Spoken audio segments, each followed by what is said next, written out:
Hi guys, we're back with another Metaphysical Egypt. This is episode 34. Hi Patricia. Hi, Alan. Let's get into it. Let's. We're going to we've talked about consciousness being in the magnetic field, but I really want to go deeper because this is so important into understanding not only how much the ancients knew. I mean, we've been presenting so much amazing knowledge, and it all stems from the ancient cultures worldwide, and of course, especially with this focus in Egypt, ancient Kemet. And it's alarming how much they understood about the universe. And when I begin with, when we get into what we're going to talk about today, I think it's really going to awaken everyone to this idea that they got it and they understood it because they were of this superior conscious aware. They had this superior conscious awareness that allowed them to comprehend things that we're just learning today. And unfortunately, we're looking at it from a scientific viewpoint most usually. And we've lost the ability to connect the dots and how it affects our spiritual selves, not just our physical world, but our spiritual world, our mental world, our conscious world, and consciousness itself. And these patterns and cycles, which are fractal and holographic. How many presentations have we presented where we're showing you these patterns everywhere? And this is something they were aware of. And now that we're becoming aware of it, we're about to enter or have already begun to enter the age of Aquarius. There's different schools of thought on that, but we can feel it. We can feel that things are shifting and changing, and it's speeding up.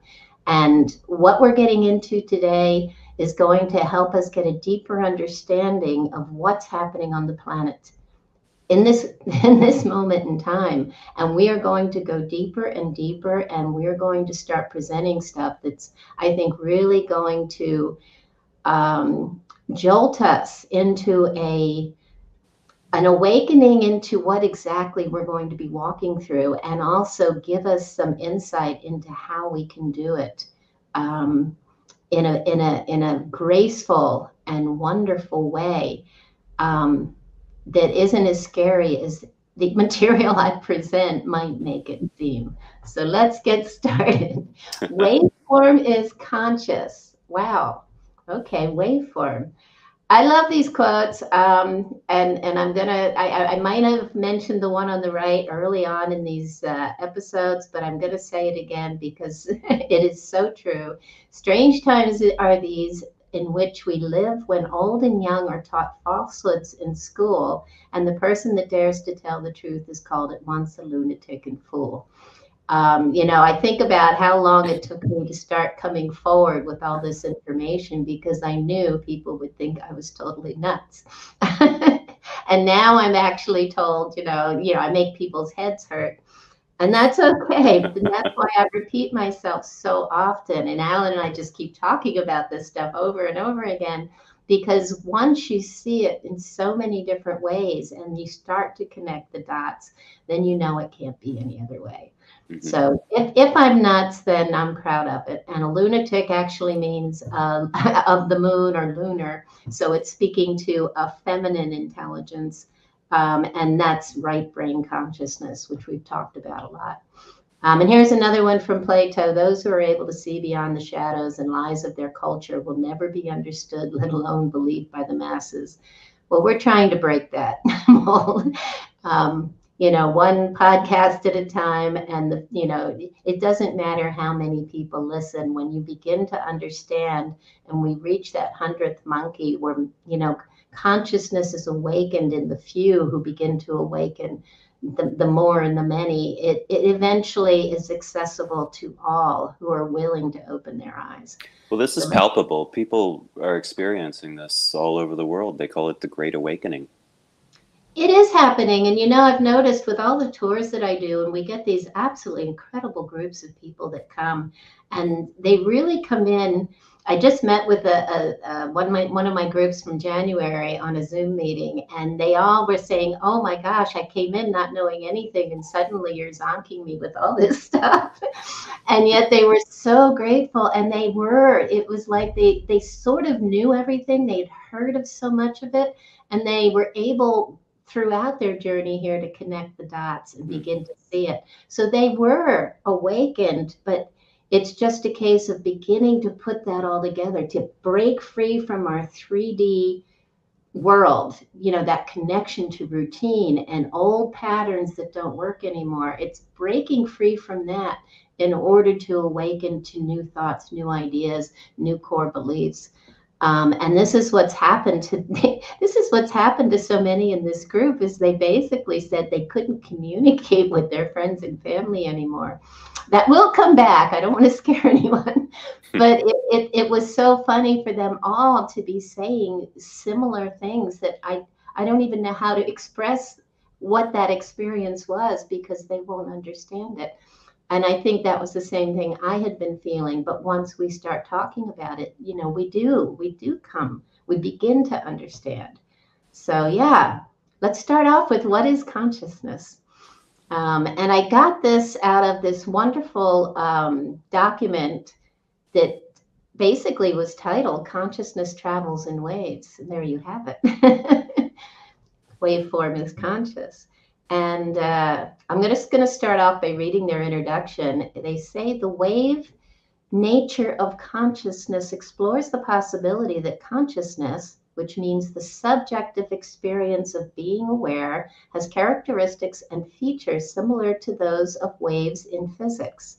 This notion originated from the intersection of philosophy, neuroscience, and quantum physics. Consciousness is a subject that has been keenly debated by philosophers, thinkers, and researchers for centuries. In ancient traditions, it's regarded as light.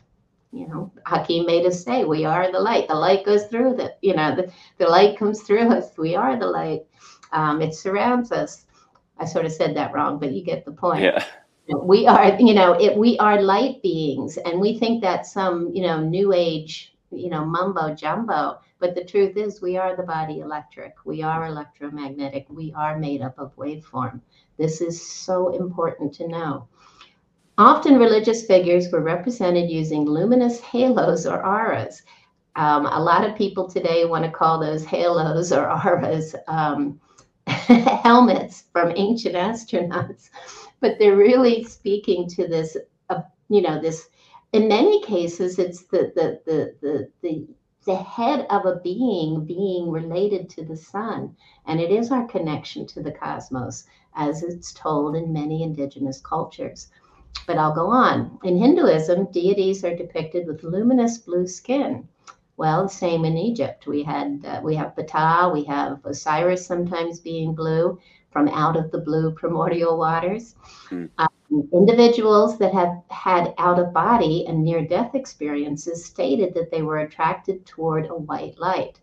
And I had those experiences when I was having a lot of my astral experiences. In several cultures around the world, people who have awakened to the truth about reality are referred to as enlightened. Okay. And I'll continue. Consciousness exists in two crucial forms: fundamental consciousness and individual consciousness. Well, we've talked about this. Fundamental consciousness is primordial consciousness. It's the consciousness from above, right? This is what Thoth is said to represent, but I think it's much deeper than that. It really goes back, and I'm going to do a podcast with Allan that's all about water and waveform, but we'll continue with this now. Fundamental consciousness is basically primordial consciousness, from which we all originate and which surrounds us. It's this primeval consciousness in waveform. And then, of course, individual consciousness, which they'll go on to explain. This research attempts to resolve the hard problem of consciousness formulated by Chambers. He was one of the researchers, yeah.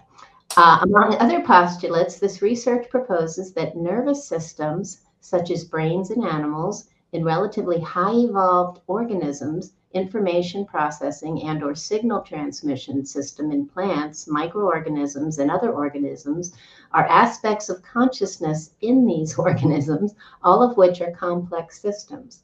For instance, in humans, the brain is an aspect of human consciousness, and it is the organ, seat of consciousness in these highly evolved animals where con waves, and when they say con waves, they're talking about waves that are consciousness waves, are brain waves. In plant information processing and or signal transmission system is an aspect of plant consciousness and is the organ of consciousness in plants. So I know this sounds crazy. Just try and stay with me because it does get interesting. No, we know that trees communicate with each other through their leaves, through their roots. Through mycelium, absolutely. The same thing applies to all other organisms on planet Earth as well as on other planets in the universe that may hold life. Generally, con waves are EM waves, electromagnetic waves, emitted by nervous systems, information processing and signal transmission systems of complex systems, which do vary across different families and different types of organisms. So yes, just what you were saying, when we talk about mycelium, this network reaches out and it's basically telling us, just this basic knowing is telling us about our connection to everything in the universe, multiverse, everything within your environment, everyone on the earth. We are all connected. There is no separation. There's only the illusion of separation. That's huge, and it can change who we are and how we act on the planet today. Just that understanding. So these are the proposed properties of con waves, consciousness waves. Number one, the absolute vacuum essentially contains fundamental consciousness. There is your sea of primordial waters. Consciousness is a fundamental primordial property of the universe, and it is a natural phenomenon. It's a netter, to nature. Consciousness travels in waves called consciousness waves, con waves, transferring energy, momentum, and information. Consciousness, like energy, cannot be created or destroyed, but can exist in or be changed from one form or state to another. This is a principle of conservation of consciousness. There is no death. See, all the things that the ancients of Egypt have told us already. Consciousness is a fundamental and intrinsic property of the universe, which matter gains when it attains a certain level of complexity where fundamental consciousness becomes expressed as individual consciousness. Nervous systems, such as brains in animals and relatively highly evolved organisms, information processing and or signal transmission system in plants, microorganisms, and other organisms are aspects or seats of consciousness in these organisms. That would be what the chair or throne of Isis represents, right? The seat of consciousness that holds what? The seed of consciousness. So that's Isis and Osiris, and it's represented with our pineal gland and the seat that it sits in, right? Right. On the individual level. 7, like charge, mass, and spin, consciousness is a fundamental property of certain classes of matter regarded as animate in the universe. That means anything moving, animated. That's the Ka of Ra, or, animated life force. Con waves are electromagnetic in nature and are photons, centons, massless, neutral, and have no charge. Infinite energy lies within the fabric of fundamental consciousness, making a self-sustaining phenomenon and property. So this is the eternal cycling that they speak about, all of the indigenous worldwide. There is an end, but every end is a new beginning. There is a fundamental pattern, and it can't be any other way. And it's consciousness. It's a journey of perception. I know, I can't say it enough. So we just said consciousness exists in two forms, fundamental and individual. The study regards individual consciousness as emergent from fundamental consciousness. That's basically that sea of primordial consciousness imagining itself into existence. And when you're born, you become an And individual aspect of that one that, consciousness. exactly, there you have it, which is an intrinsic property of the universe and has feedback between two worlds, the internal world and the external world. Well, here we go. As within, so without. Mm. It's how energy works. It's everything we've been talking about. Consciousness allows living entities to communicate and interact with their environment. It is simply encoded information that possesses inherent self sustaining energy. Well, there's your matrix. Fundamental to the universe, consciousness is a fundamental property of certain classes of matter called animate. Just like mass, charge, and spin, traveling in waves known as consciousness waves, con waves in short, which are subtle waves hard to measure and detect, con waves are electromagnetic waves like light. They are photons, massless, without any charge. Consciousness, like energy, cannot be created nor destroyed, but exists in or can be changed from one state or form to another. That's the migration of conscious awareness. This is the principle of conservation of consciousness. Con waves evolve with time, changing state or form, expanding or contracting. That's the journey. The breath in and out. It's the breath in and out. That's what we've been talking about. Isn't this just fabulous? They can be absorbed by suitable host with a sufficient level of complexity, frozen in a vacuum and defrosted or released through the process of superposition of waves or coherence. So you see this mix of the spirituality and science. It's just beautiful. This is bringing it all together. This is the marriage that brings us back to understanding. This is alchemy. When matter or a system becomes complex up to a sufficient level, it absorbs or traps consciousness. That's consciousness contained, right, in the net. According to Monin, a complex system is a set of elements with connections between them, neural network, Mm-hmm. singled out of the environment, capable of getting information from the environment, capable of making decisions, of choosing between alternatives, and having purposefulness. Examples of such systems are viruses, bacteria, insects, birds, animals, plants, moons, planets, stars, galaxies, and so on. Wow. So much food for thought here. Since according to the law of conservation of energy, energy cannot be destroyed. Consciousness does not die, given that it possesses inherent self sustaining energy. But when a host is confronted with severe emotional disturbances, such as severe pains, intense love, severe dissatisfaction with the present world or realm, or similar disturbances, the host dies, and its consciousness gets translated or transferred to another realm of existence, which can exist in this universe or a different universe.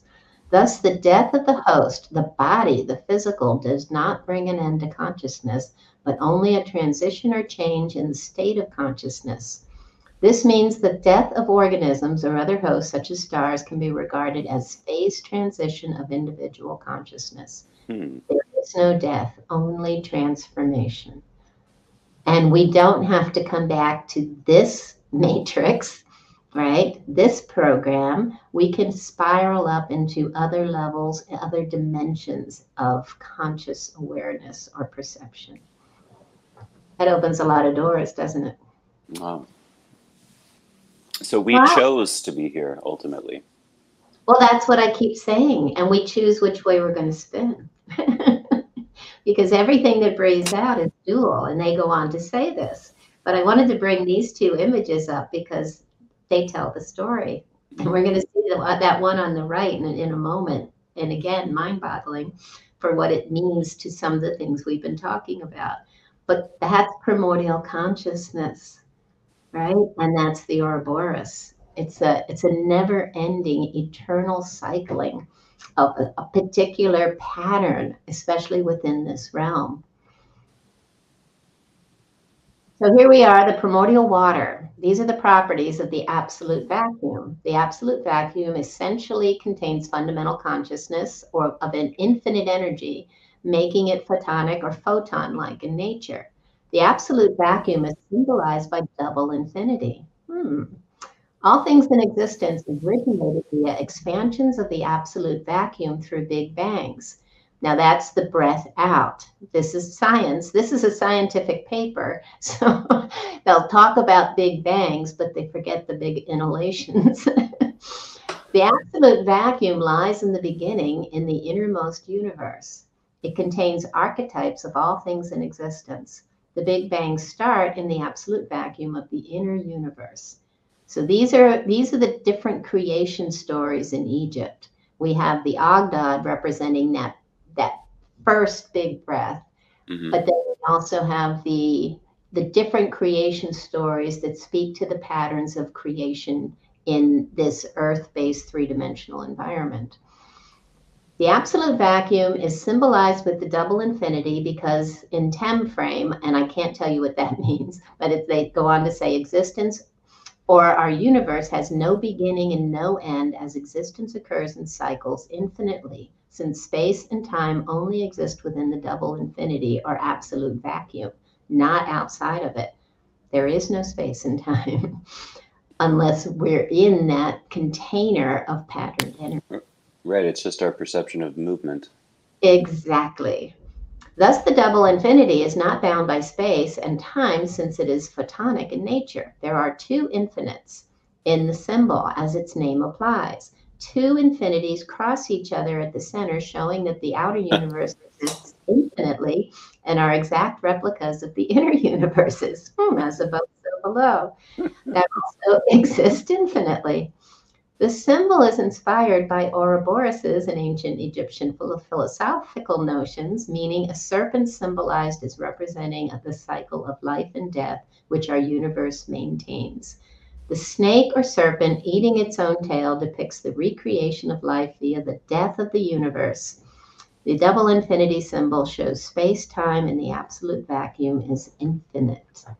Wow, that's pretty much everything we've been talking about in a nutshell. Yeah, it's exactly like the diagram you showed in our last episode with Yep. the double infinity, the hero's journey passing through the golden and silver gates. I'm not making this stuff up. Oh, so here's our Agda. This is a wonderful image from one of the stone boxes. We call them resonance boxes. Some people call them sarcophaguses, but this is from one of the ends. And it shows you this wonderful image of the Ogdod, or the original eight, of the original creation from the primordial waters. And so we see, and they're called the eight. This is what they're called in the creation story, which again, the eight is the infinity symbol. It's creation. And you see there's Nebhet and Isis in the center holding the energy of basically the Aten, which is that first moment as we come out of the silent, still primordial waters of no thing or nothing. So that is that first moment. That is the highest state of consciousness. And this creation is from these primordial eight. And here we have it again. And I've shown you this so many times, and you see these two feminine netters pouring the matrix, right, of our perception of reality, of consciousness, basically, from the primordial waters of the new jars. The new pots represent the sacred water from the heavens, but basically the primordial waters, right? And they're laying the containment. And Nun or Nunet from the Ogdad say, I raise them from out of the watery mass, out of inactivity, our moment of silence. And inside this, you see the eight Ogdad with the symbol of the mare, which we've shown you in past episodes, The represents plow. exactly the tool for opening a path for the energy to flow, waveform, consciousness. And I'm not going to do a lecture about the Ogdad now, but they do represent these primordial forces that are basically polarized.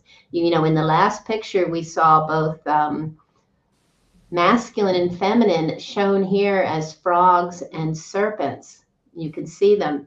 There's 4 frogs and 4 serpents, and they're couples masculine, feminine, masculine, feminine.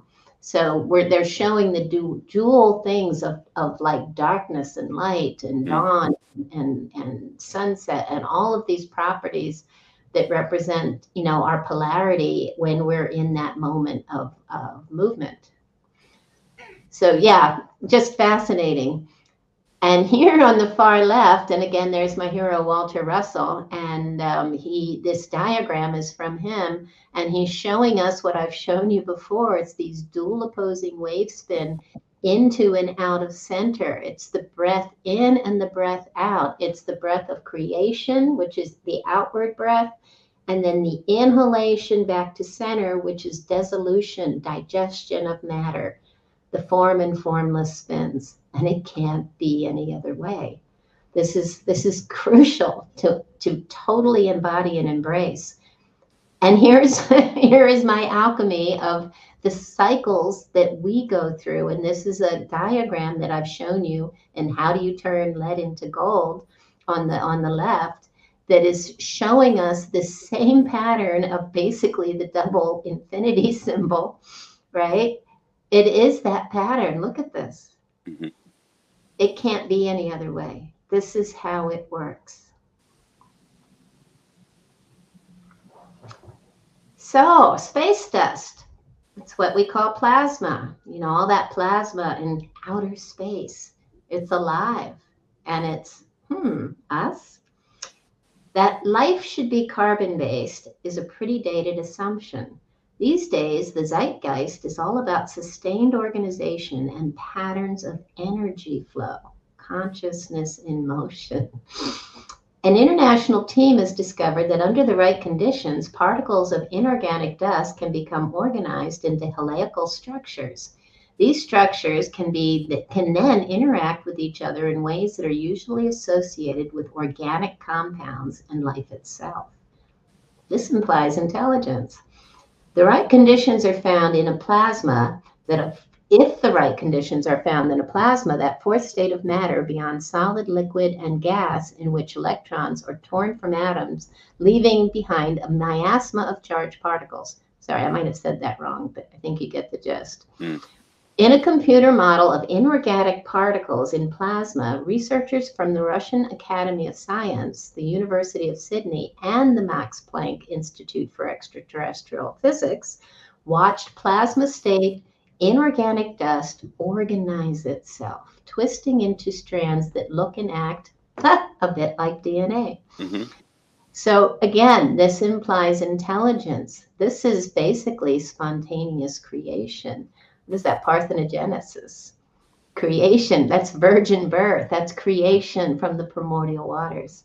That's life. That's how we exist. It's us. Wow. So plasma, dust is conscious because we call that plasma dust.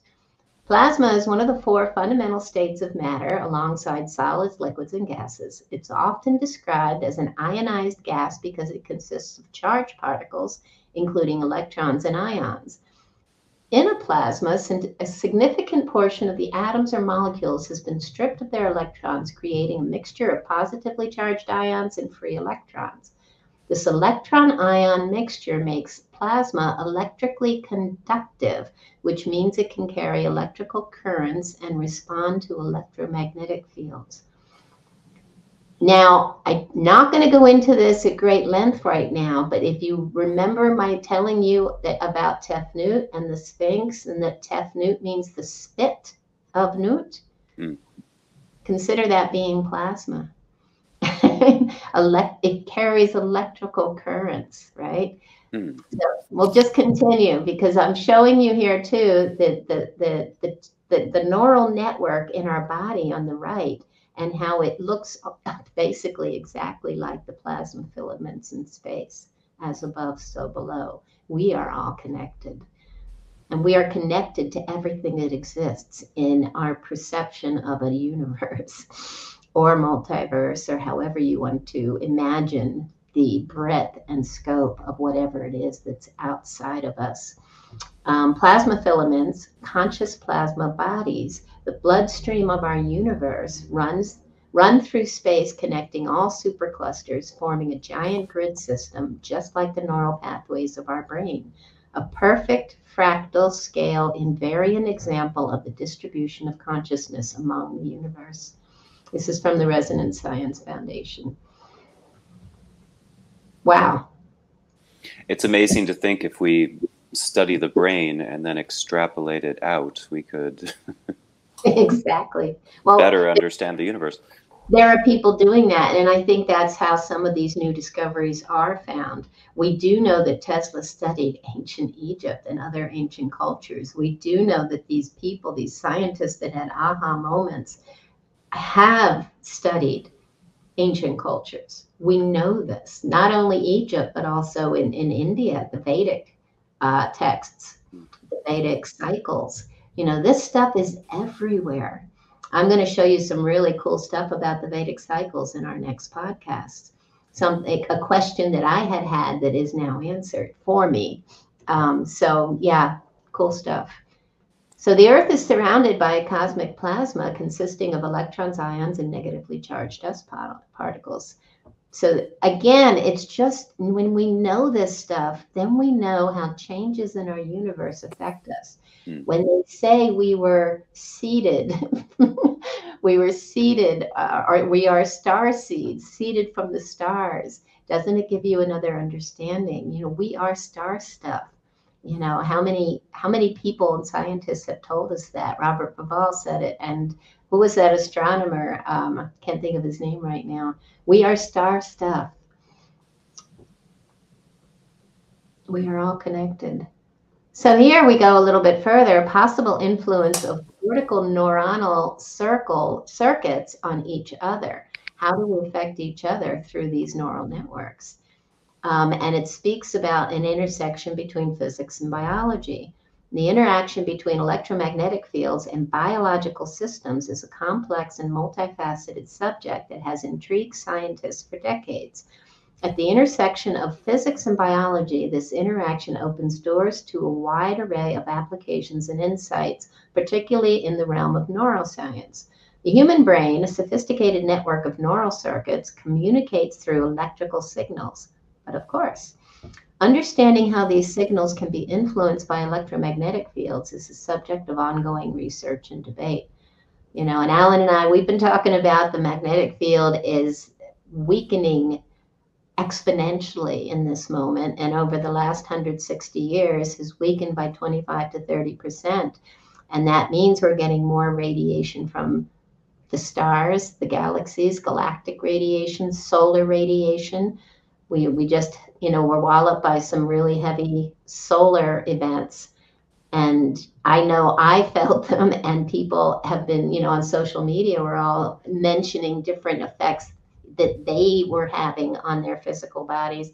This is something we're going to get into in, you know, very soon in a podcast very soon when we talk about what's happening with the cycles of the sun in relationship to the cycles on Earth.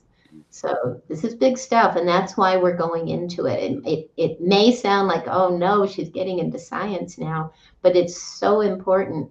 And here they're connecting the physical body with what's happening outside us, and that's alchemy. That's the connection between all these intricate fields of study. We need to bring them all together to connect the dots.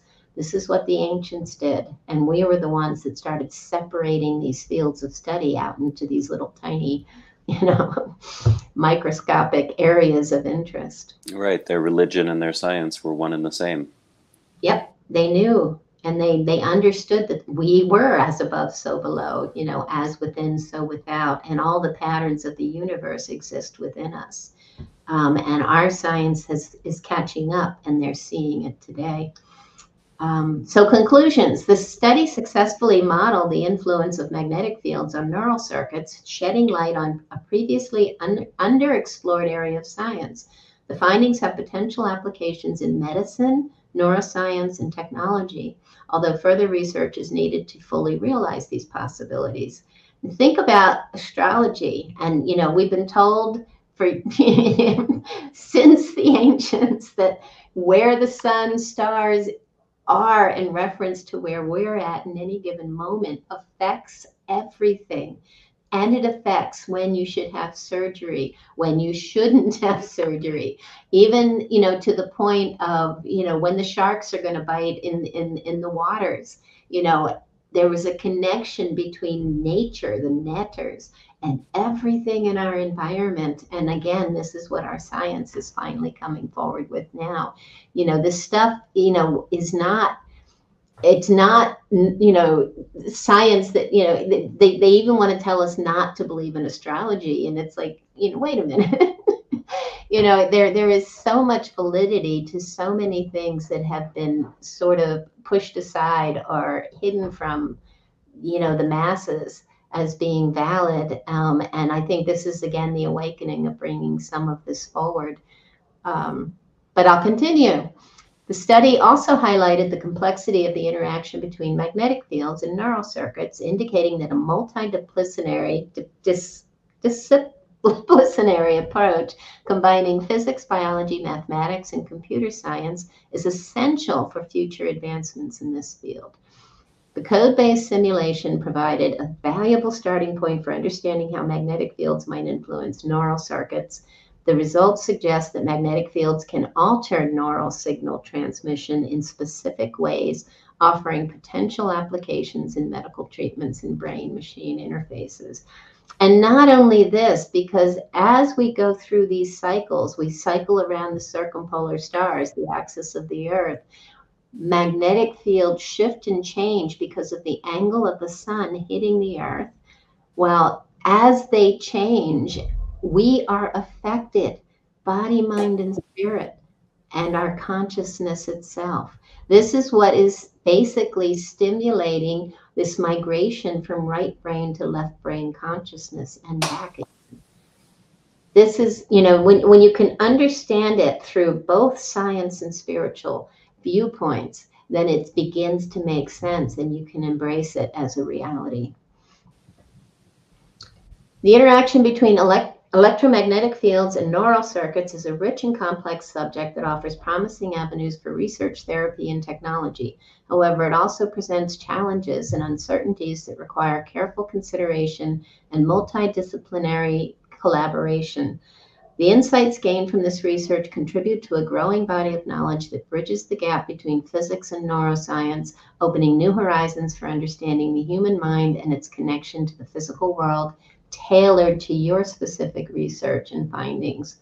So I challenge everyone to start thinking about these things within their own fields of focus.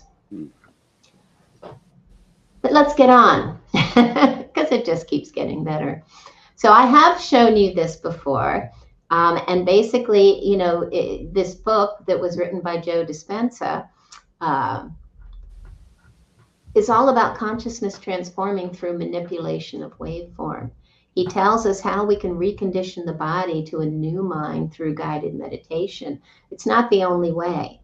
I just find it interesting that he speaks about these things. Here he shows, this image, and he says a body becomes a magnet by running a current up the spine to produce an electromagnetic field. And there are those that say our consciousness lies within that magnetic field. So of course, anything affecting that field is going to change our perception in any given moment.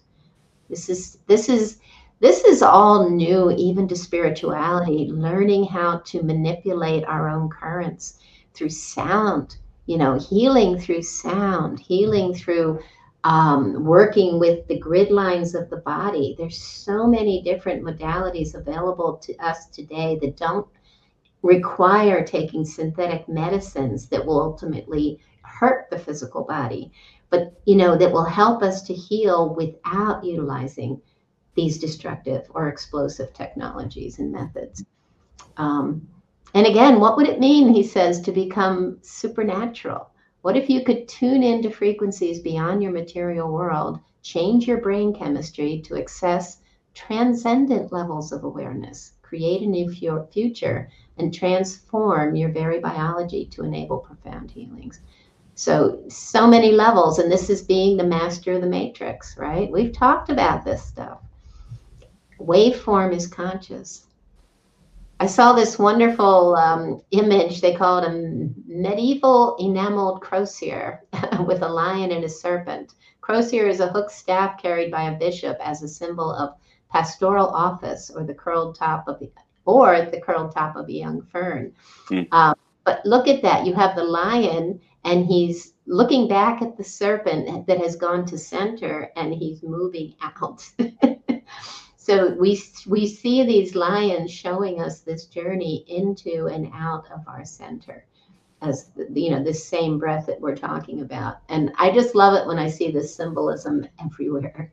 It's crept into even our modern tools and logos, and yet we've lost the ability to recognize it. So I'm bringing that forward. And this comes from Gurdjieff. Everybody's got to love Gurdjieff, right? But he says, in speaking of evolution, it is necessary to understand from the outset that no mechanical evolution is possible. That was the lie of science. The evolution of man is the evolution of his consciousness. Enough said? I love this. You see this wonderful eye, and you see the spiral emanating from its center, which is the symbol for the sun, the self. It's the I, right? It's the me, and it's the universe. It's the center that is the primordial waters breathing out. And there's the image of Thoth as the ibis bird walking that waveform back to center. Isn't that? Can't be any other way. They knew. We should know. Watery waveform is conscious. Bringing up this other field of study called the semi-field theory. Semi is conscious electromagnetic information. Field theory holds that consciousness exists in the brain's electromagnetic field. Now, I'm going to beg to differ, because in truth, I've always felt that the electromagnetic field that holds our consciousness could very easily be coming from the heart. And this comes from Özge Kürkut, and he says the magnetic field of the heart is 5,000 times stronger than that of the brain. Electromagnetic signals travel from the heart to the brain almost instantaneously, allowing for exceedingly rapid responses that help regulate brain physiology. I think there is an interchange between the two, but I think it's our heart field that is our strongest field, and that contains our consciousness in all its in everything that it encompasses. And this from Max Planck. He's the father of quantum theory. He says, I regard consciousness as fundamental. I regard matter as derivative from consciousness. There is no matter as such. It's all an illusion. All matter originates and exists only by virtue of a force. And we must assume behind this force the existence of a conscious and intelligent mind. This mind is the matrix of all matter. Science is catching up. Even the phrase on the same wavelength, it's often used to refer to people that have a strong understanding of each other, sharing connections, similar thoughts, opinions, and perspectives on issues. Being on the same wavelength means these people are in sync with one another, and as if they were tuned to the same frequency. Our language has told us that consciousness exists in waveform, right? We're on the same wavelength. We see things the same way. That's intelligence, perception. And this comes from a book by Malika Amam. She's a doctor, and the book is called Is Frequency the Carrier of Consciousness, and is the ultimate goal of the universe to grow consciousness? She says, I examined the reoccurrence of patterns in the universe and came to the conclusion that consciousness is carried out by the frequency of a wave, which I named consciousness wave force. This master wave comprises, from high to low frequency, at least the four fundamental forces: strong force, electromagnetism, weak interaction, and gravity. And information presented by strength or amplitude in the ordinate and frequency in the abscissa. Other components may also be included, whether something we did or did not yet discovered. This master wave works through collapse with matter, which may explain the wave-particle duality aspect of matter. Formation of antimatter, the reoccurrence of similar patterns through the universe, the equilibrium or balance characteristic of nature, the extraordinary diversity of life forms and structures in the universe, emergence of early life forms on Earth, the illusion of time as we perceive it, and death of life forms and structures, among others. This wave proposes that the physical world we perceive with our senses is in a balanced state with a virtual realm called the fabric of consciousness, made up by networks of conscious wave force. And again, it's that, if it's going to spin one way, there has to be an equal and opposite reaction the other way. So one mirrors the other in a way. Yeah, creating this incredible perception of reality that we all share. And it spirals. It's the matrix. And I ask, is your heart lighter than a feather? Because we're told that, the center of the heart is the engine that drives the electromagnetic torus field. And this field sustains the spin of all the chakras. So when they ask us, is our heart lighter than a feather? Are you lighthearted? It makes a difference to the health of your magnetic field, to the health of the body itself. Your chakras are your endocrine system. They're the life force centers of your physical body connected with the spiritual realm. The two networks, your neural network and the network in the space in between the forms. And if you are healthy, your levels of awareness will rise. You can't, again, you know what I'm talking about. Right. But it's speaking to how we can literally move with all of these changes, move into the future in a healthy, peaceful way, even though there's, all this stuff is happening outside of us. As long as we maintain a healthy endocrine system, a healthy heart field, electromagnetic torus field, then we can walk in peace amidst the chaos. Couldn't resist. The truth is, The Matrix was a documentary. It's getting weirder and weirder, isn't it, folks? And yet we were told about The Matrix by the ancients very long ago. And I've shown this before. We are held hostage in this net by a belief that we believe we are physical bodies. And all we need to do is to wake up and remember that the Matrix is the illusion. The veil is weakening right now. And as it weakens, I think we're going to be released from our imprisonment within her wings and begin to see the truth. That's the true enlightenment. It's the radiation from, the outer world, from the galaxy, from the sun. This is our moment. It's the moment we've all been waiting for. So again, just more images about how consciousness exists within the magnetic field that emanates from and surrounds us. It's all this, and it can be particle or waveform. The image in the center was posted by a friend of mine on social media, and again, it so beautifully shows how waveform consciousness can spin into that double helix that is the origin of life. And here on the left-hand side, we see that image of Kundalini rising as the two serpents, and then the wings at the top. And they say this is God, right? This is our pathway to the heavens, to this higher level of consciousness and awakening. But you're really, if you were to take that pattern and give it dimension and look down, this is what you're looking at. It's Walter Russell's image of how consciousness expands and contracts. And it's within our body, right? To me, this is just incredible. It's a journey of perception.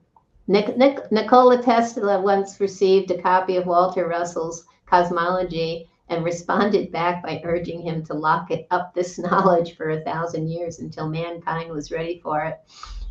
I think we're ready for it now. At least I hope we are. Radiesthesia.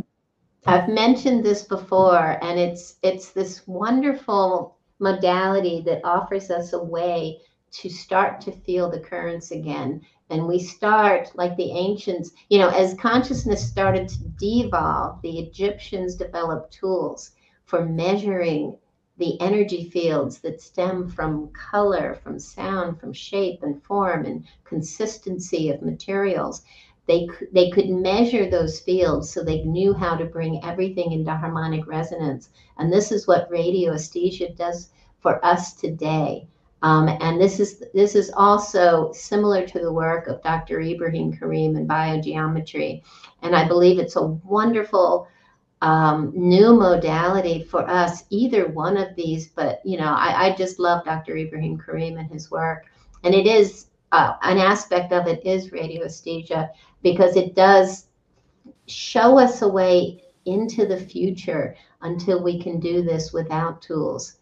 But radioesthesia is a sensitiveness held to enable a person with the aid of a divining rod or pendulum to detect things such as the presence of underground water, the nature of an illness, or the guilt of a suspected person.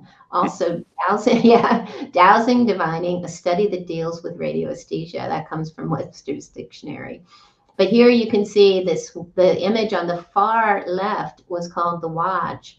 And strangely enough, the name of the Primordial Waters, the most ancient name, was Watch were. Exactly, the Great Green. So I find that all fascinating, because it basically is a papyrus stem that goes straight up and down, which is also what we see Horus, standing on, as the waters basically recede, right? There is Horus standing on this papyrus reed, and he's wearing the double crown. And that's that moment of silence. So it's using a tool that represents that stillness, and it's able to divine or measure the energies, that whether they're beneficial or not beneficial to us as individuals, because what's beneficial for you may not be beneficial for me. And Dr. Ibrahim Karim shows us tools and ways to use them in a scientific method that can tell us, is this vitamin good for me today or isn't it? That's at a very individual level, but it can also show us about the fields of waveform running through our living environments. We have waveforms and grid lines on the earth that are not good for the body, that if you have them running right through your bed or over your bed, you want to move your bed a little bit, because it makes a difference for your biological health. These are things that the ancients knew. And, I've talked, and we're going to do more podcasts on the Healing Center at Saqqara here in Egypt, and how they utilize the forces of nature to help heal people through frequency. Of course, this changes as we migrate through the ages, dependent on our ability to feel those energies with or without tools. And then we even forget how to use the tools. And so these modalities, radioesthesia and biogeometry, are bringing back the methods. And this is how we begin to learn how to feel it, and to trust our own feelings as we begin to feel it.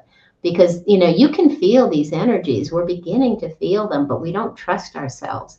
And we just think, that's my inner voice just telling me to beware or stay away or don't do that. Don't take that vitamin today. You may not need it. But these tools can confirm your inner feelings. So, just interesting ways we can move forward to benefit ourselves in the future. This comes from Dan Winter. He's doing such incredible work with all of these things that we're talking about. And he talks about an inner journey of perception. And just try and, stay with me as I read through this.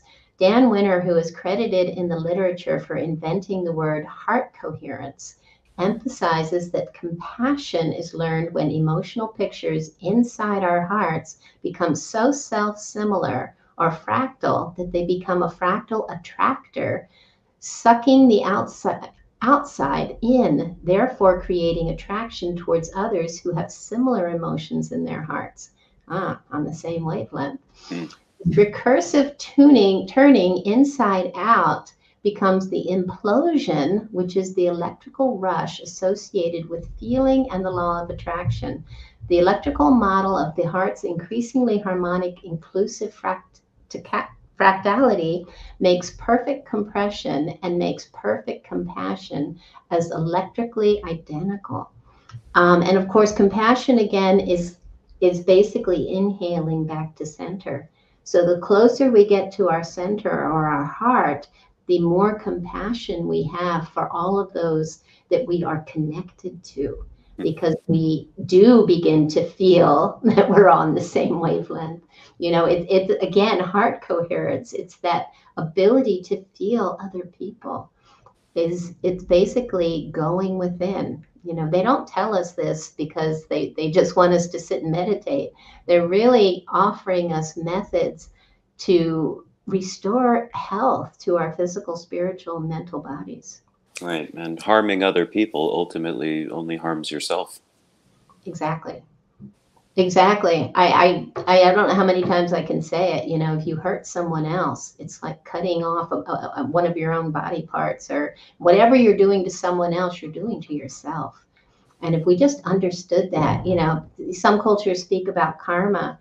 It's deeper than that. It's, you know, it's literally it's harming yourself when you know, and all these agendas to separate us and have us at each other's throats are doing just that. And it's so important for us to stop believing everything we hear, no matter where it comes from, and start relying on our hearts to tell us whether something is right or wrong, Mm. whether someone really wants to hurt me. Because, you know, I don't really believe, I think we all are really motivated by the same things.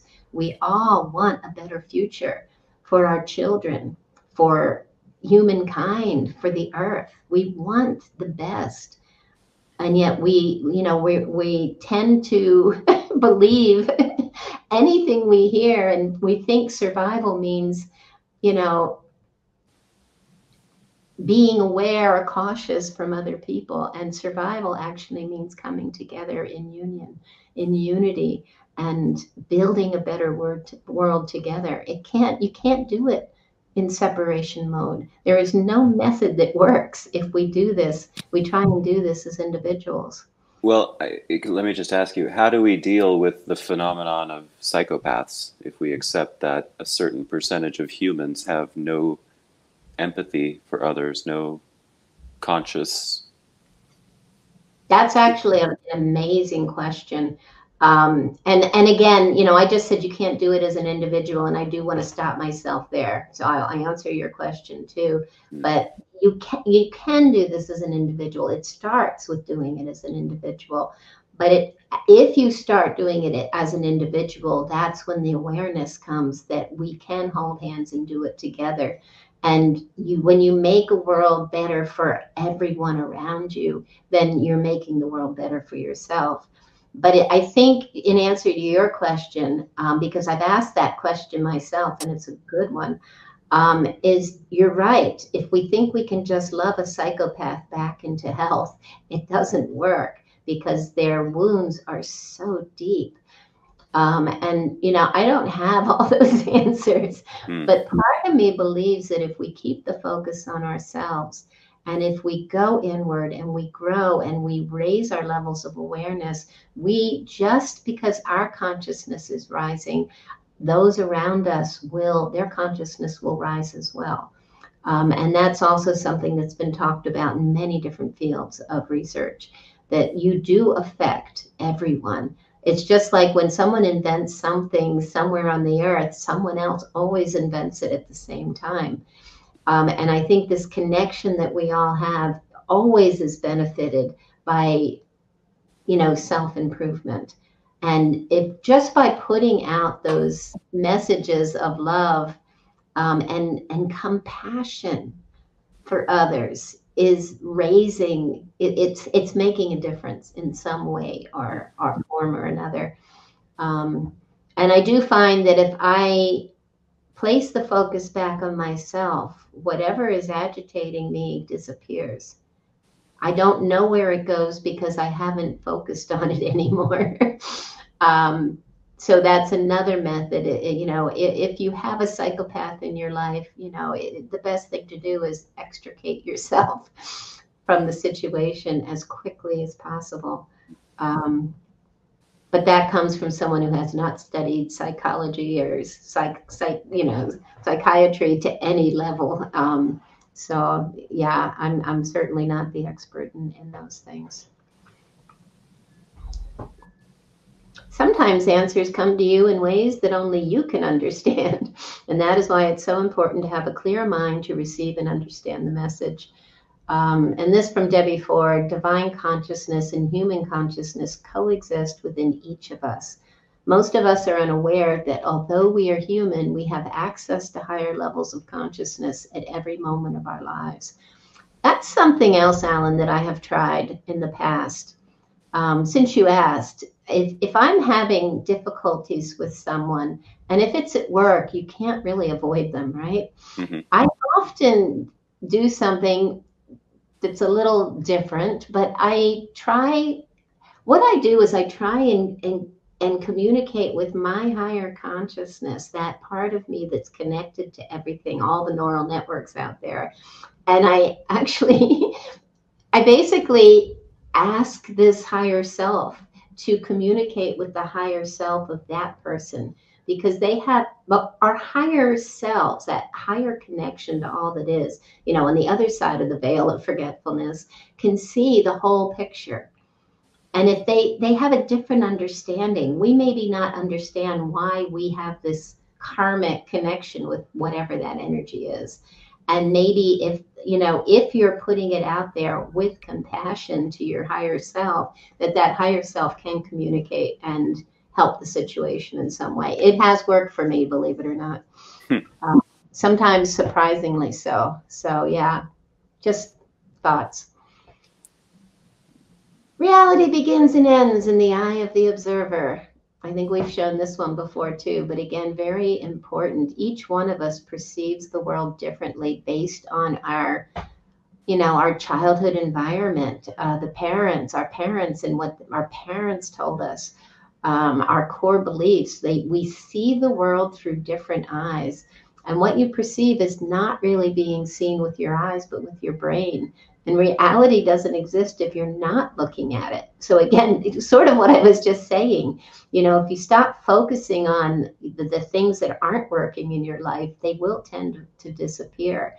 Stop the patterns that no longer work, which would be interaction with that particular force of nature that is, causing pain in some way. Stop the pattern that causes you to interact with that force. Well, that doesn't mean stop paying your bills or. Gosh, no, those are things. Unfortunately, and that brings up so many other topics. Hakeem used to look at me and say, "Are you still part of the system?" Because in order to be part of the system, we have to pay our bills. You pay taxes. Just to have light and electricity, you're part of the system. And there are people today that are, they're building their bunkers out in nature somewhere and trying to exist off the grid. So, and I, if I were younger, I'd probably consider that as well. To be able to be self-sustainable in a natural environment. Oh my gosh, it sounds like heaven, paradise to me. But yeah, not easy for everyone. Some of us rely, we're sitting here presenting this podcast on our computers, and we rely on the internet and electricity and, people to manufacture our devices. And right. It's where we're at today. And maybe we'll be going back to nature, but right now, yeah. And that again is the science of biogeometry, because he teaches us how to work with these negative energies in positive ways that keep us in resonance and balance Mm. with our outer environment. And that's why, again, Walter Russell's one of my heroes. Well, Dr. Ibrahim Karim is one of my heroes for the work that he's doing today. It's not strength, it's perception that makes you stronger. If you change how you see it, you'll change how you feel about it. And when you're at peace, you embrace the eternity. And again, if you change your perception of a thing, it changes everything. People are even, bringing, they're talking to their diseases. They're giving it names. They're communicating and sort of disseminating or digesting the negative patterning of whatever it is that is causing them pain. So again, there's so many ways we can begin to perceive the world differently that will bring things back into a state of ma'at, that we can somehow bring peace back to this crazy state of chaos that we're in, even if it's just to our inner world or the world that surrounds us. And it sometimes sounds impossible, and some people laugh at me and they say, you don't know the trouble I've seen. You don't know the people in my environment or the people I work with. And I always go back, there are people that are adventurous enough to walk away from the job that isn't serving them, or walk away from the family that isn't supporting them, and finding their family elsewhere, or their method of survival elsewhere. And if you have that energy of I am walking in my power, and I'm not saying anybody should do this today, but I know many people that have, and they're happier now than they've ever been. And again, it goes back to, if the pattern isn't working, if you're miserable, then you got to change the pattern. You got to cut the head off the pattern and create open a space for a new pattern to develop. And that is the flow of all the cycles in our perception of reality. We have to come to a close. Everything has to have an end and a new beginning, and a moment of silence to regroup and begin again. Well, it's a choice. At every moment, you make a choice to continue in the old pattern or to break it and start a new pattern. Exactly. And that to me is exciting. But then, I'm born under the astrological sign Scorpio, and we're known to be the Bennu birds, the phoenixes of all the zodiac signs, because we do enjoy destroying everything and creating something new. We like the feeling of creating brand new patterns. And I've done it many times in my life, and I don't regret anything that I've done. I suffered. I've been through dark nights of the soul, but I recognized the lesson within the patterns. I mean, that's the sine wave. It's a roller coaster ride. And when I recognize that I'm on that lower part of the kingdom of hell, I know where I'm at, and I know how to get out of the situation now. Not my whole life, but I started to perceive these things when I was young, and it changes how you navigate the journey, how you navigate the patterns. It really makes a difference. So Laird Scranton, someone else that I truly admire, and I love his work. He's on social media, and he's always posting some incredible things that has me, makes my head hurt, but has me thinking. He wrote so many books, and this is from The Waters of Life, Ancient Symbology of Life Energy. And he says perception is the foundation of material measure, meaning the glyphs of the ancient word ma'at. And he talks about this as knowing full well that the very concept of measure itself breaks down on microscopic scales, our science continues to labor under the misconception that ultimate answers somehow lie with ever more precise measures rather than with ever more graspable principles and conceptions. In other words, they're looking at the physical and they're measuring the physical and forgetting about the space in between. And ultimately, all that's happening with the continuum of energy is that magnets, which are energetically one-dimensional, defined by two poles, initially all align one way, and so pull together, unity, which is parallel magnetism. Each input of energy, a random or induced break in the associated electrical circuit, causes a magnet to flip and be pushed out into form a second, ultimately material domain, anti-parallel magnetism. Once they've all been flipped, they begin to flip back. Very simple, like a cosmic game of mahjong. Energy moves from a state of superconductivity, magnetism dormant, to one of superinsulation, electrical flow dormant, and back again.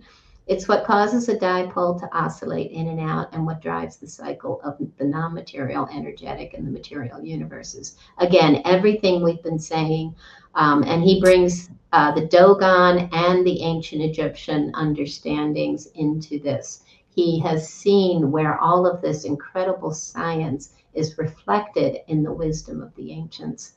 And again, we have been told that the ancients, were worshiping animals and gods and all these things. And, it's so sad, that, as students, we never truly understand how much knowledge and wisdom has been embodied by the ancient mythologies and symbolism. And this is worldwide, not just Egypt. So, yeah. Truly incredible. And I say this, it's migrating from right to left brain consciousness. It's the same fractal pattern, everything we've been talking about. I took this picture when I was in Pennsylvania last year and went for this wonderful walk along the Schuylkill River. And that's what makes my heart happy. That's what makes my heart sing, is to be out in nature. Nature speaks. When you open your senses, you can hear her message. These are the netters, the forces of nature. And from Gary M. Vassie, he says, dowsing earth energies has made me finally understand that truly everything is connected, not just spatially, but through time as well. It also has made me realize that consciousness is everything, and whatever that is, it impacts the world around us in ways you simply cannot imagine. There is a sort of feedback loop. What you expect, you get. Thus, you expect more of the same. Connecting with the land via dowsing has led me on the most amazing adventures into the nature of reality, into who I am. And again, that feedback loop. What you expect is what you get.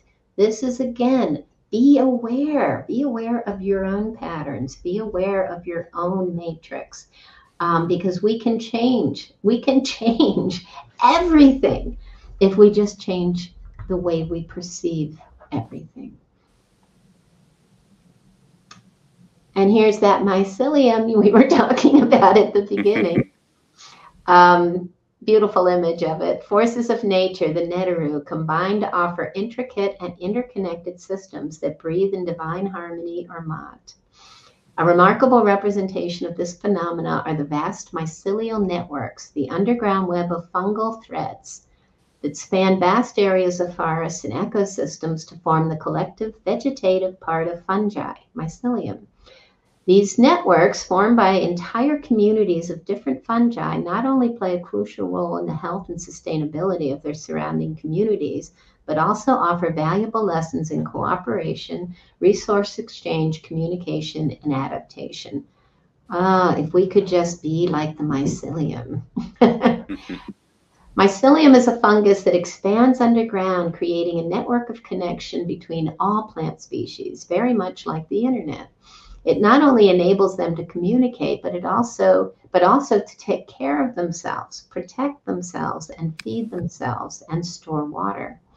When a tree from the forest is cut down, this mycelium communicates to many trees in the forest that one of them is dying, and all the other trees, through the mycelium, begin to care for the remaining trunk in an effort to save it.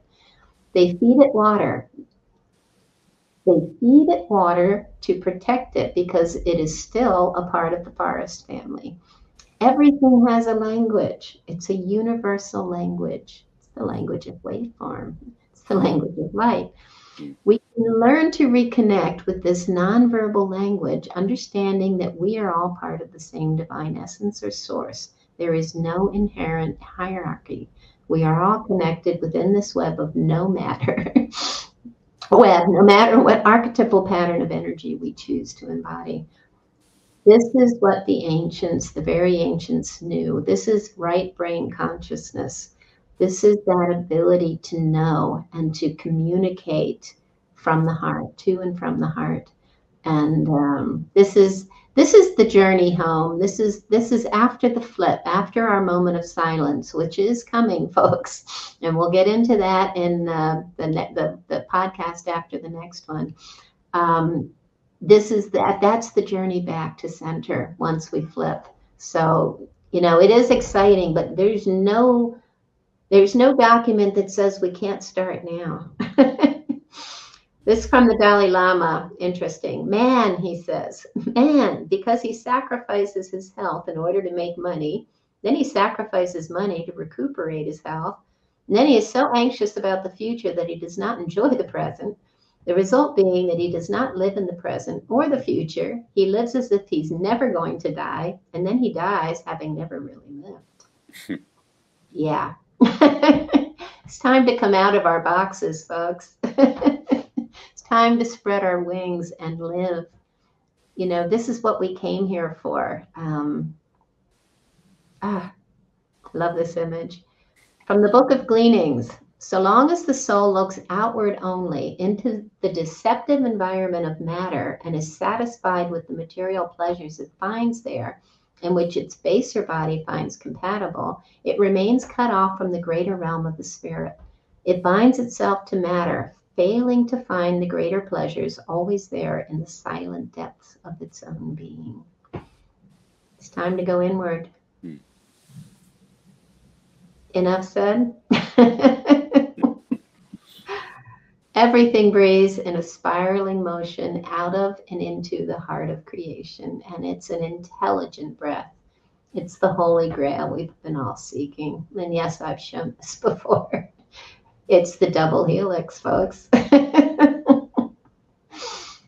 Sacred knowledge lost can be reclaimed. Ninth, right? Remember Ninth? She is the matrix. She weaves the ultimate fractal and holographic pattern of all life as an incredible exhalation and inhalation of a breath of divine light. It can't be any other way. Time is the illusion. How we experience it is always of our own choosing. Learn how to navigate the currents of her threads, and you can achieve harmonic and resonant bliss in any given perceived moment. Check out this incredible garden labyrinth. It just shows all of the things we've been talking about. Look at the bricks basically forming the form of the labyrinths and the formless moving, into and out of center, the two. Just beautiful. Moratala's gardens in Cordoba. The Sphinx sits at the interdimensional gateway between the worlds. So I'm bringing this all back to the magnetic equator of the Earth being the magnetic, the equator that sits between the two hemispheres of the brain. It's all related. Here's our labyrinth, and we want to go up to the top of the Tower of Babel, right?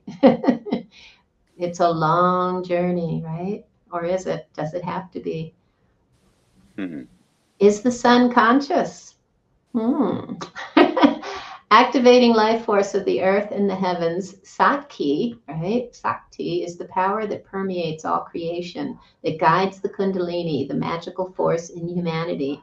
This is Babylon riding the beast, yet as power itself, she is also that force, the Kundalini itself.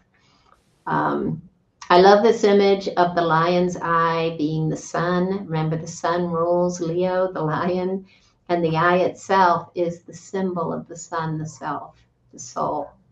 S-O-L, S-O-U-L, right? It's the journey of the soul. And Hakim said that all the netters have so many different representations of the forces of nature, but every one of them was an aspect of the sun, the great central sun.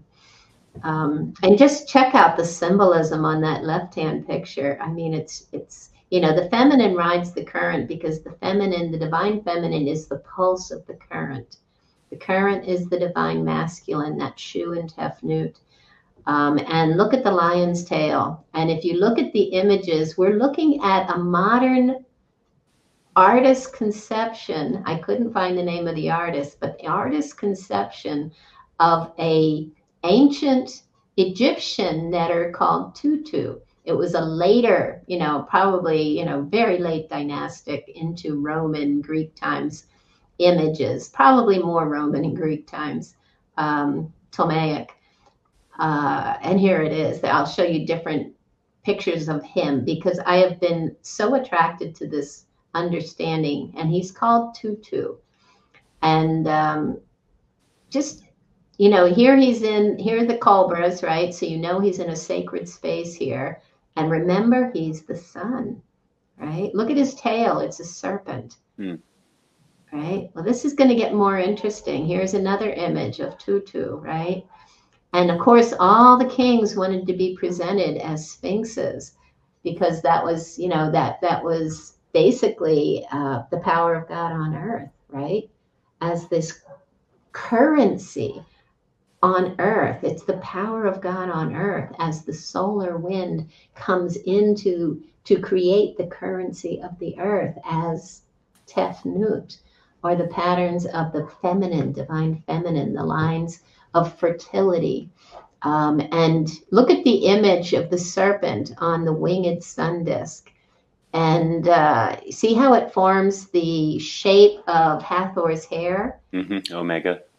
And it's the spin up and down, right? It's basically a sine wave pattern. And again, check out the tail in the back and check out the serpent that the Sphinx is riding, that great ancient magnetic equator. But the tail serpent is facing the other direction. Here we have it again, and look who's sitting on Tutu's back. This is a more Roman version.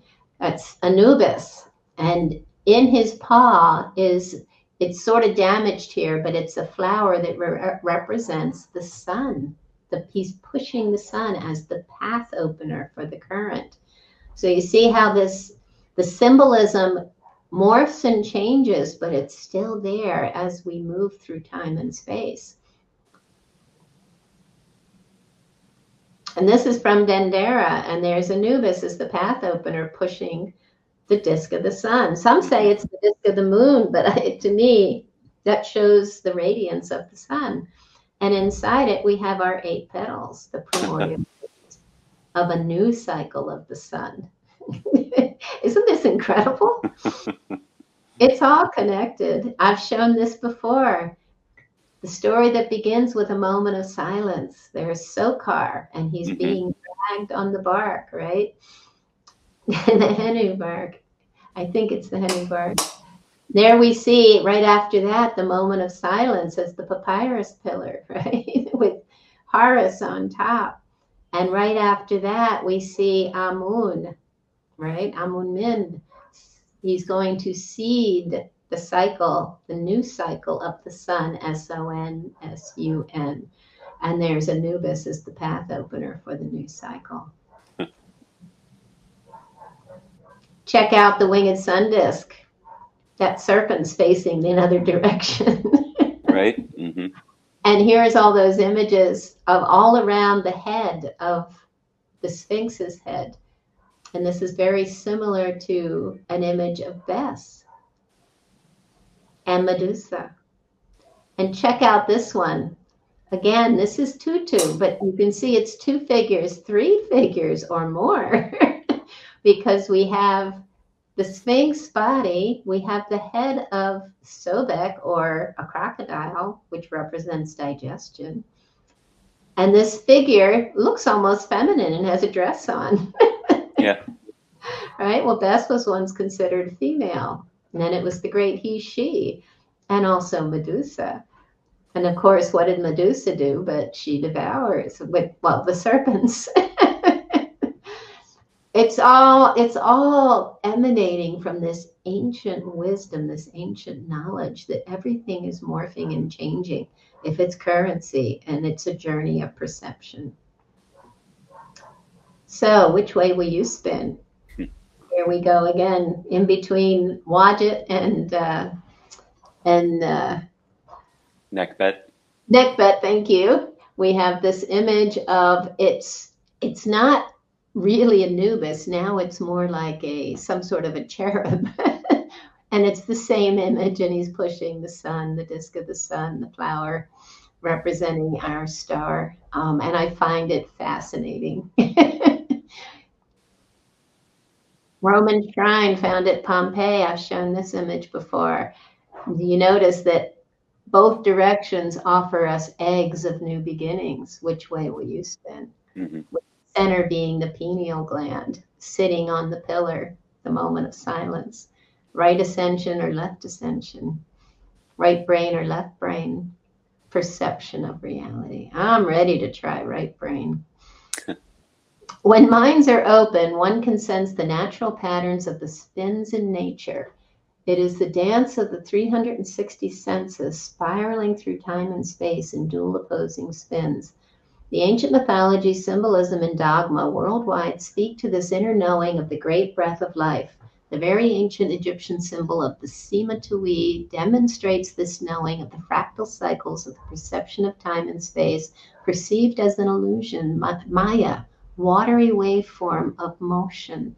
We must spin both ways to experience our innate duality, dual opposing charges, and transmute it for a moment of silence, gnosis, only to spin and breathe once again, life, death, and rebirth. We are in for huge changes as we've come to the nadir of the spiraling waveform, and centrifugal radioactive force will flip us into a new perception of time and space, of increasing equilibrium and spin. This is what we're talking about. And oh, by the way, there's 8 spirals on that pine cone. Primordial 8, the Ogdad. Physical reality is but a hologram reflecting to us our thoughts and beliefs like a mirror, and everything within it is made up of energy vibrating at a specific frequency. Stop the noise to end the illusion. That's Horus killing the beast. Mm-hmm. George killing the beast. Aleister Crowley tells us, balance every thought with its opposition, because the marriage of them is the destruction of illusion. That is transmuting your polarity, like the serpent bearer. So we'll stop there for today. Well, why don't you tell us about some of the tours you have coming up? Well, I'm really excited to be doing this tour. The poster on the far left is one that I'm going to be co-hosting with Susan Moore, our geologist. She and I are much more than colleagues. We've been close friends since she first came to Egypt in 2014. She's been working with me on tours. Allan knows her very well. Basically all over the world, India, Scotland, Lebanon, Peru, so many places we've been to. And she is, we call her the paradigm changing geologist, because she does see with open eyes, and she's really, it's, her viewpoint on things is so relevant and significant to the work we're doing, because she can see, first of all, when she goes to a site, she can actually see the patterns of the site and the different levels, time periods based on the use of rocks and minerals. And much further than that, she understands the energetic properties of these rocks and minerals and can talk to us about why they were used. and so many more things. She's so valuable and so much fun to travel with. Ildi's going to be coming with me. Some of you are familiar with her, but she's my marketing director and administrative manager, and she's just great. She keeps us all in line and lets us know what's going on. So Susan and I can do the things we want to do with you. We're going to go to Susan and I were in Turkey together in September of 2019, and it was shocking how much we loved that experience. We were with an amazing group, but the land itself was so powerful. And it's been calling us both back since that time, and in more ways than one. So I'm really excited. We're going in October, and we're going to Göbekli Tepe in the new Karahan Tepe that's been discovered, and Hattusha and Cappadocia. We're going to see the Rumi Sufi dancers. In Konya, we're going to Karahayak and the underground city at Derinkuyu in Cappadocia, and just so many things. Istanbul, the Hagia Sophia, so many things. It's just a packed experience in just a little less than 2 weeks, and obviously it'd be great if you could join us. And also I'm excited to be working with David and David Matheson and Ksenia Moore, his partner, who is really a world-class astrologer in Australia. And he is basically an expert. I think the only expert that I am aware of, and I've been following his work for many years, on star myths. So we're both very excited to be, comparing notes of all our research over I've known him for many years, and we've gone back and forth a few times about some of our different perceptions. And we're just both very excited to be doing this together. And we'll have times when we're on the cruise to look up at the stars, and at other times at night when he will show us the certain patterns in the stars and how they reflect on some of the mythologies, not only in Egypt, but worldwide. And he and Ksenia are also going to do a white desert Baharea extension, and only available to people that come on the tour, where you can go out into the white desert at night and see all the Milky Way of the stars and all their glory. It's so far from civilization, and it's a magical experience. I've done it several times. And so they're going to be doing that as an extension. So again, another great, powerful journey. And if you're interested in any of the things that Allan and I are talking about, either one of these journeys will hopefully excite you. And you can find all the information on our website, horusrising.com. And we will be back again very soon with another episode. Thanks, Patricia. Thank you, Allan.